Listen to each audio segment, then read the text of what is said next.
పరిశ్రమలు పెట్టండి అన్నటువంటి వార్తని హైలైట్ చేశారు. ఒక్కో పారిశ్రామికవేత్త ఏపీలో ఒక్కటైనా ఏర్పాటు చేయాలి. సిఐ వార్షిక సదస్సులో ముఖ్యమంత్రి చంద్రబాబు పిలుపు. 23 నెలల్లో 23 లక్షల కోట్ల పెట్టుబడులు ఆకర్షించామని వెల్లడి. భారత పరిశ్రమల సమాఖ్య తరపున ఒక్కో పారిశ్రామికవేత్త కనీసం ఒక్క పరిశ్రమ ఆంధ్రప్రదేశ్లో ఏర్పాటు చేయాలని ముఖ్యమంత్రి చంద్రబాబు కోరారు. గత 23 నెలల్లో ఆంధ్రప్రదేశ్కు తాము 23 లక్షల కోట్ల పెట్టుబడులు ఆకర్షించగలిగామని, దీని ద్వారా 23 లక్షల ఉద్యోగాలు సృష్టించగలుగుతామని తెలిపారు.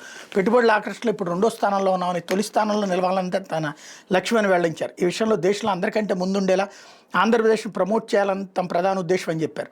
సోమవారం సాయంత్రం సిఐఐ నిర్వహించిన వార్షిక సదస్సులో ఢిల్లీలో ముఖ్యమంత్రి మాట్లాడారన్నటువంటిది హైలైట్ చేశారు. లేకపోతే పోలవరం పూర్తికి సహకరించండి, పోలవరం బనకచర్ల ప్రాజెక్టుకు అనుమతి ఇవ్వండి. జలశక్తి మంత్రి సిఆర్ పాటిల్కు ముఖ్యమంత్రి చంద్రబాబు వెంట కేంద్ర మంత్రి సిఆర్ పాటిల్తో సమావేశమైన సీఎం చంద్రబాబు, పక్కన కేంద్ర మంత్రి రామ్మోహన్ నాయుడు. ఇదంతా ఇంతకీ నాకు అర్థం కాలేదు. పోలవరంకి వాళ్ళు సహకరించకపోతే ఈ నెల్లి బతిలాడుతున్నారా, లేకపోతే వాళ్ళు కట్టిస్తుంటే ఆ పేరు మళ్ళీ వాళ్ళకి పోకుండా ఈయన అడుగుతున్నారా?